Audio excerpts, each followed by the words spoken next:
High five. Ultimate Fighting Championship, UFC, President Dana White has been breaking from tradition as of late when it comes to revealing fighter pay in his attempt to defend the promotion from critics who say it doesn't pay close to what some select boxers make. Just a few months ago, White went on an epic rant against his bitter rival Oscar de la Hoya after the Golden Boy accused the outspoken promoter of not paying his featherweight champion, Alex Volkanovski, his worth as one of his champions. You can see White school de la Hoya. During a recent interview on Pardon My Take prior to UFC 268, White was once again broached on the topic of fighter pay. And while he wouldn't give exact details such as names, he did drop a bit of a gem. According to his statement, a fighter on the UFC 268 prelims was set to make $750,000 while a former boxing champion, Badu Jack, is only set to bank $75,000 for his next fight. You know this guy, Bojack, the boxer, a former world champion. He is fighting this weekend, I guess, in the Middle East, and he is making $75,000 before he says, "How do I do this?" Away from the microphone. Upon gathering his thoughts, White decided to reveal how much one of his prelim fighters was getting paid for the PPV event. A guy who isn't even, he is on the prelims, never been a world champion, and I won't mention his name, is making $750,000.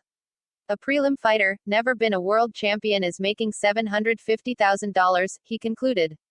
Afterward, longtime veteran MMA reporter Ariel Helwani responded to the post by saying White misspoke by saying a prelim fighter when he is 100% certain he was referring to none other than Michael Chandler. "He's talking about Chandler," wrote Helwani before he was met with a rebuttal saying it couldn't be iron due to the fact that he was fighting on the main card. "Yeah, I know. That's the rub. He probably meant undercard and knew they wouldn't know the difference, and yes, I know Chandler wasn't on the undercard either. Don't make me make sense of this.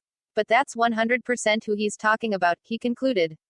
Of course, Chandler faced Justin Gaethje on the PPV main card in what turned out to be one of the best fights in recent memory. See it again here. Though he ultimately came up short in the fight of the night, Chandler's stock, as well as his bank account, apparently, went way up following his performance. One can chalk it up to an honest mistake from White for saying prelim fighter, because in all honesty there wasn't a fighter on the UFC 268 undercard that has been known to command such a hefty payday, at least to our knowledge. White also stated that all one has to do is ask the fighters directly to find out what he or she made. That said, he also says you will have a tough time getting any of his top-paid fighters from revealing such private info because the less the public know what they make, the less people they have to worry about coming out of the woodwork asking for a piece of the pie. Punch the like button and kick the subscription bell.